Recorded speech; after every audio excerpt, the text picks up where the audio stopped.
Hi guys, welcome back to my channel. So this might be a new setting for you guys. Welcome to my kitchen. I'm starting a new series called Drinks with Dasha on my YouTube.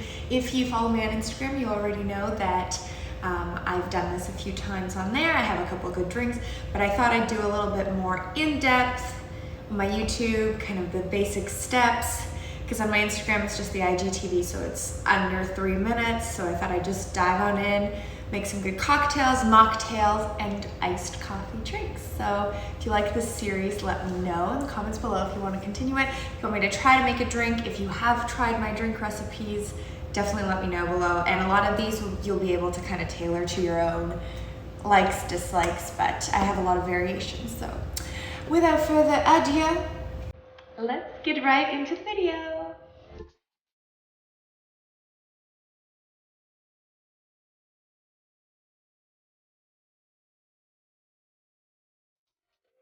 Okay guys, so it's summer, it's sangria season. Let's make a bomb ass sangria, okay?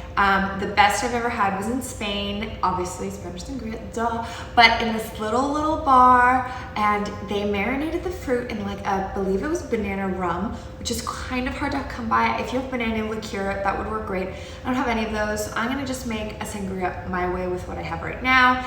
And who knows, later on I might find the banana liqueur and try it again. So I'll insert the clip now of how I prep the fruit.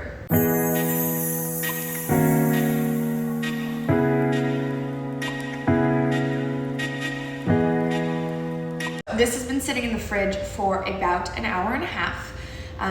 The longer the better, just let the fruit really soak in the flavor. I use the apricot brandy, the rum Walker apricot brandy. Nothing special, you can find it anywhere. It's a good liqueur base. I mean, just drown the fruit, right? I used blood orange, green apple, and frozen blueberries. That's the rest of my blood orange. We'll use that. Now I'm just gonna take some ice.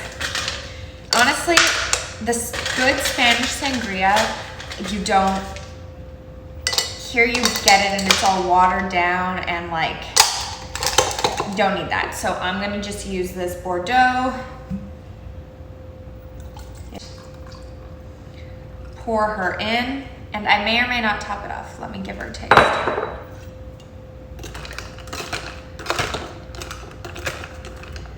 You know what, just for fun, I'm gonna take the blood orange and I'm gonna squeeze a little.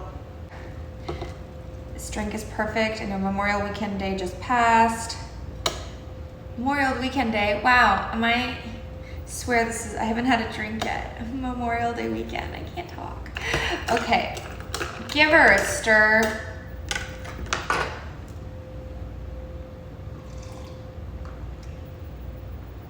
Oh, okay. It's been sitting in there, that's good. First drink of the day, and it's like, just gonna top it off with a little bit of sparkling water. Just, so I would prefer almost just a lighter red. This is kind of all I had that wasn't completely crappy. So this Bordeaux is a little bit heavier. So if you have a light Pinot Noir or a dry Merlot, that would be really good. Or honestly, just a Spanish red, or Rioja, if you will. Yeah. Okay. This is the start of the series. Let me know what you guys think. I need to figure out my camera situation, but we'll get it sorted. I just thought I'd add something. I like to make cocktails. I like to make mocktails and iced coffee drinks. So if I could share with you guys and you guys try my recipes, definitely let me know. But it's just kind of the intro video, just to give you guys a little taste, and we'll make some delicious drinks. Have a good weekend, summer, what have you, wherever you are drinking this.